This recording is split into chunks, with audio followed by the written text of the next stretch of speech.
Despite operational challenges, we delivered healthy profitability trends in the first quarter of 2025.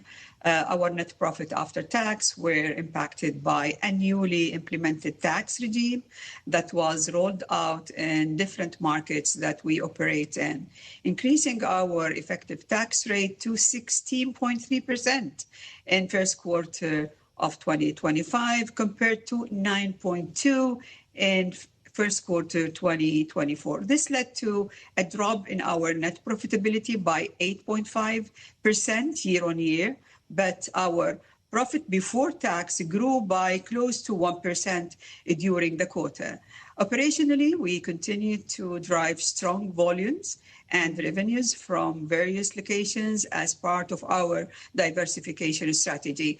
And the pressure on net interest income because of lower rates and change in our asset mix was offset by solid growth in non-interest income, which is up by 4.3%. As quality in our assets, it's very strong at National Bank of Kuwait, any negative drag from provisions in our bottom line as NPL at the level of 1.3. But if we want to talk about, let's say, the outlook for NBK, we expect that same trends to continue throughout the year, but with a lot of potential upside risk, especially from Kuwait. The asset mix is expected to improve as we utilize excess liquidity and expected government issuances, hopefully soon, under the new debt law, which been, everybody was waiting for it. And hopefully this will improve margins. We will continue to focus on fee-based income to diversify our revenue streams and lower our sensitivity to interest rate volatility.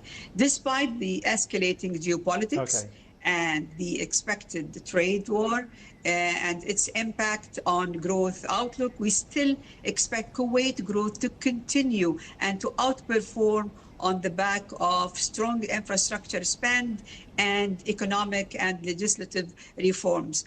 On the impact of a new tax on profitability, it will reflect on our results on a quarterly basis, but the year on, effect will fade beyond 2025. Right. So let's unpack something you mentioned there, which is the impact of the trade war and tariffs. Of course, Kuwait not immune here, and this is ultimately impacting the banking sector as well. I spoke with Fitch Ratings last week. They're warning that the real risk to GCC banks isn't the US tariffs themselves, it's weaker oil prices and slower global growth as well. So how exposed is NBK if oil drops further from here? Yeah.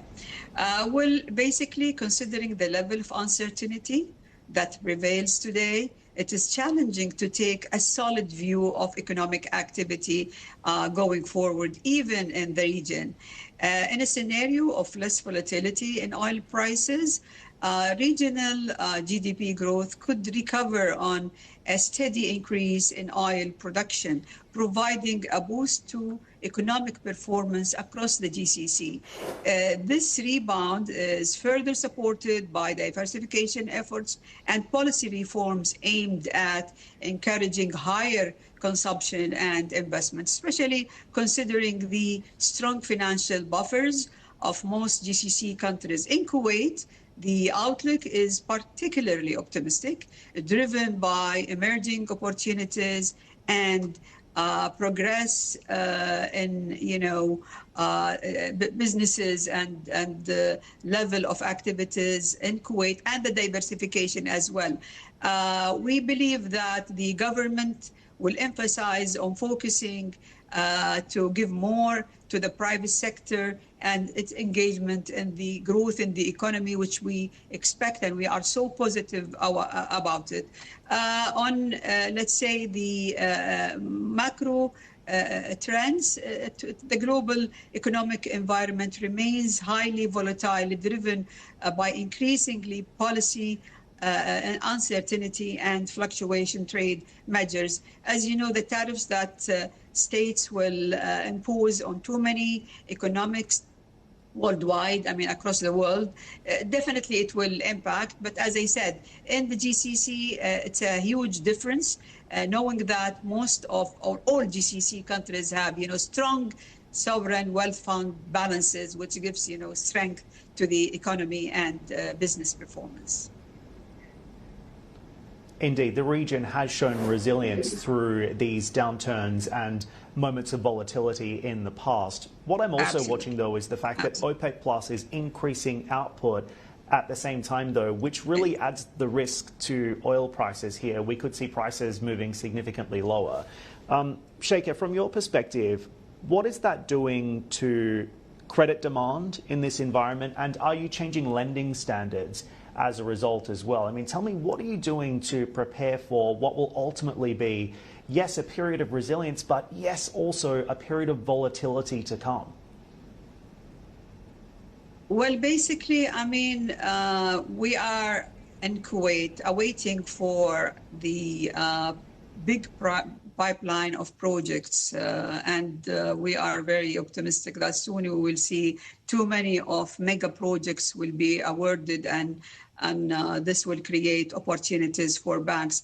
The first quarter, total awarded contracts reached $1.3 billion, while, the pipeline more or less around $33 billion. And this is a great opportunity for banks to perform better than even last year. The other side is basically the mortgage law. And finally, I believe that mortgage law will be seen soon, and this will create opportunities for banks to lend to clients and Kuwaitis for their residential houses. And the other, on the other side, we are flushed with the liquidity. We have more than 1 billion dinars liquidity, and this hopefully will be, invested in the issuances that the government will soon push it to the market. So, as I said, we are very optimistic. And I believe the environment or business environment will be much better than the years before. And the IMF expectations that GCC will grow by 4.2%. And this is really a great opportunity for all banks.